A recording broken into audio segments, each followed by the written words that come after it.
aunts and friends of the class of 1960, I welcome you to this graduation exercises. It may interest you to know that this class exceeds the largest class previously graduated from North High School by about 100. Our next year's class looks like more yet. The theme of the speeches of the young people this afternoon, as you notice by your program, is Science in Today's World.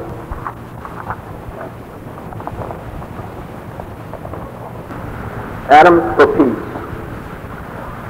For the past 10 years, we in the United States of America have heard and read numerous pleas for the cause of atoms for peace. We shall probably be hearing and reading many more of them until some significantly progressive steps are taken on an international basis. Working as a single nation, we have made remarkable progress in many fields of peaceful atomic power. Chain reaction units in Illinois, Tennessee, Washington, and New Mexico are working evidences that atomic energy can be harnessed for industrial use. Success in using radioisotopes for medical purposes has ensured us of longer life and has increased the possibility of conquering diseases that were heretofore considered incurable. Atomic power for transportation is only recently beginning to make any headway, but its future is tremendous. One must admit that we have made remarkable progress in all of these fields of peaceful atomic power. And yet, with the crisis present in the world situation today, one must also admit that we have failed considerably in our efforts for an international program of atoms for peace. Unfortunately, because of this failure, we have been forced to spend time and money and personnel to maintain and create military weapons and forces sufficient to defend our country from an enemy attack and to inflict an attack of our own. Many scientists have told us that by utilizing atomic energy in the proper manner, we could effect an era of unforeseen prosperity and good health.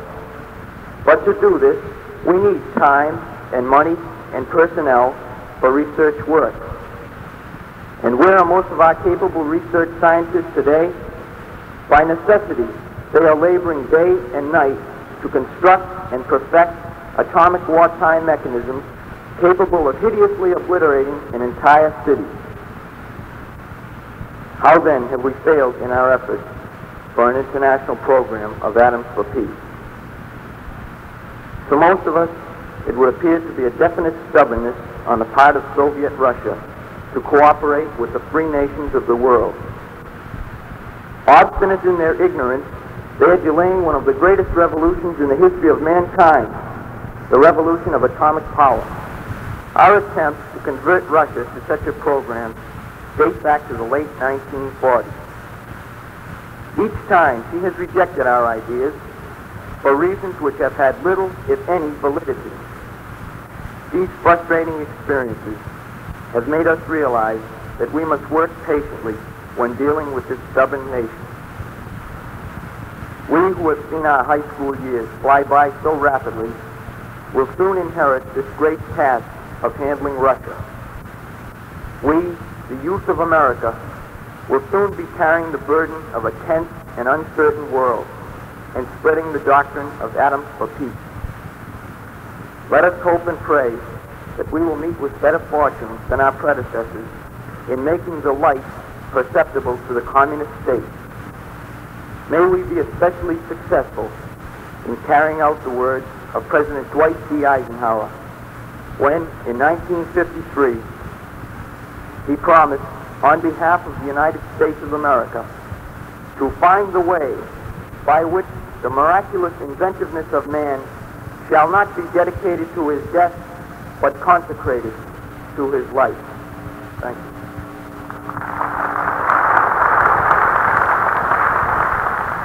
Now the space age opens.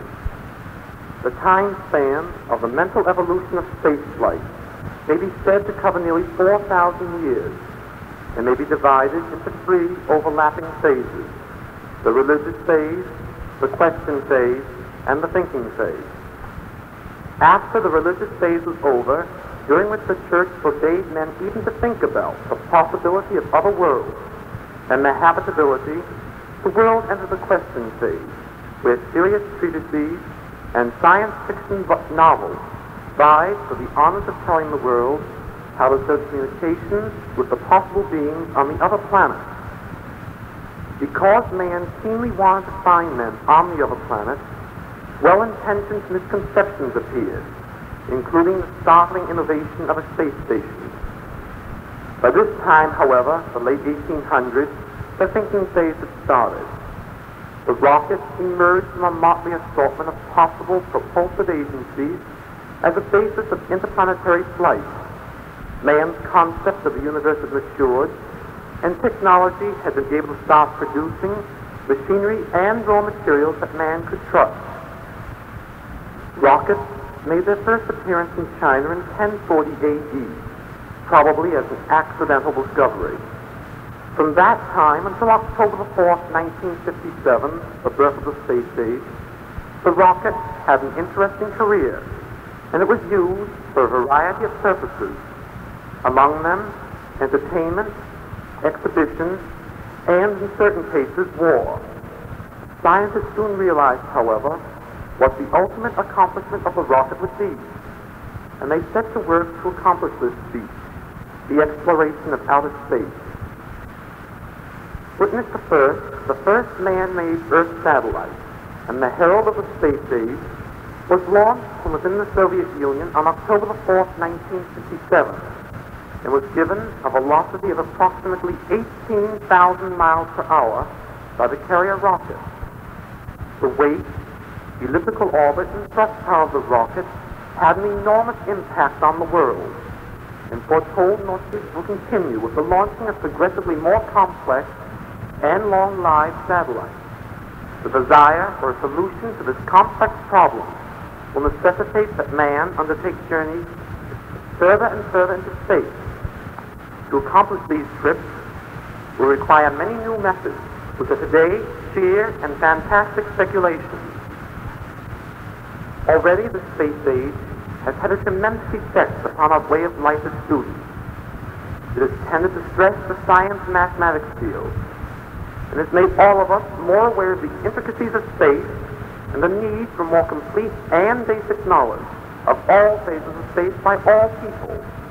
For it is only with this basic knowledge indelibly instilled in our minds that we will ever be able to progress further along the road of knowledge that leads to education. No one in the future world that we are going out to space will ever be able to call himself truly educated unless he pursues his studies forever. For the road of knowledge never ends, and only if we continue to progress in our learning will we ever be able to keep a pace of the space age.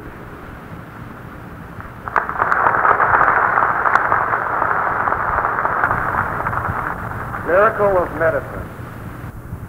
The old-time beloved physician, carrying his black satchel, relieving and comforting the sick, dispensing hope and courage along with his medicine, is passing or has passed from the American scene. For him, his profession was almost his whole life. In that life, he was independent, unselfish, devoted, and understanding.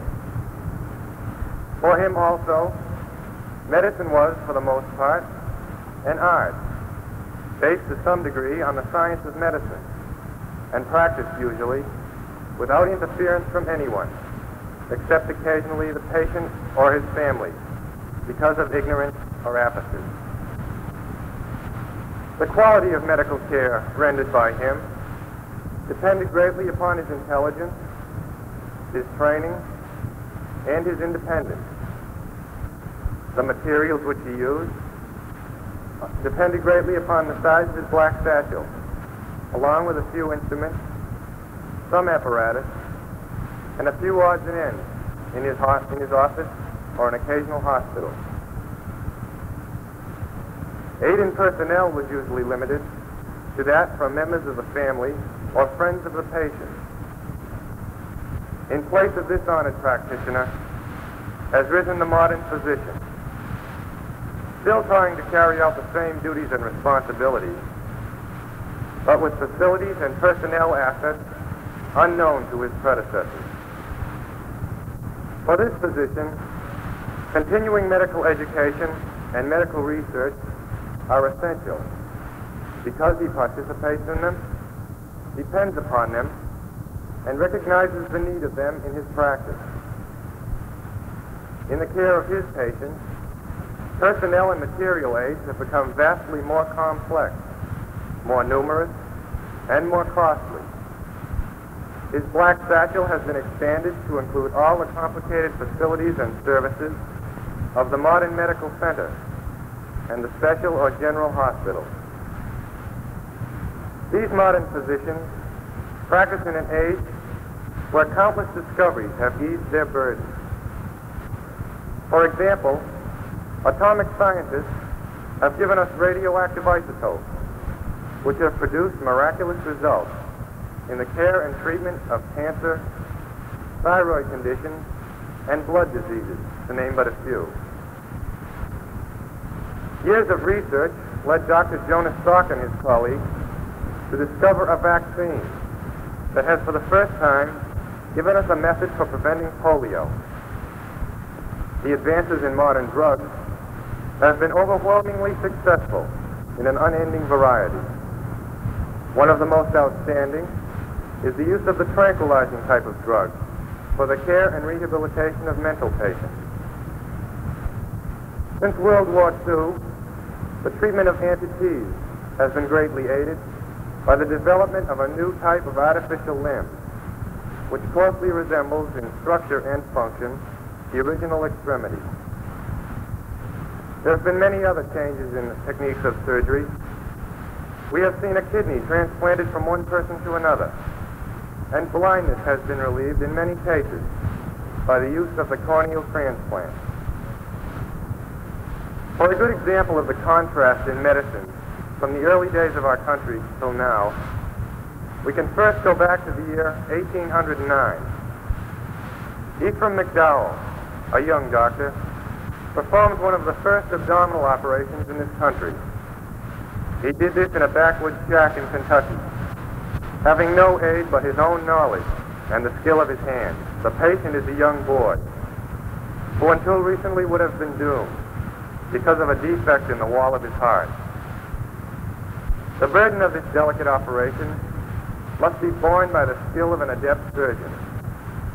But this surgeon is far from being alone, and he doesn't have to perform his task in a backwoods shack. Standing behind our patient is a man whose entire occupation deals with the breathing, pulse, and blood pressure of this patient.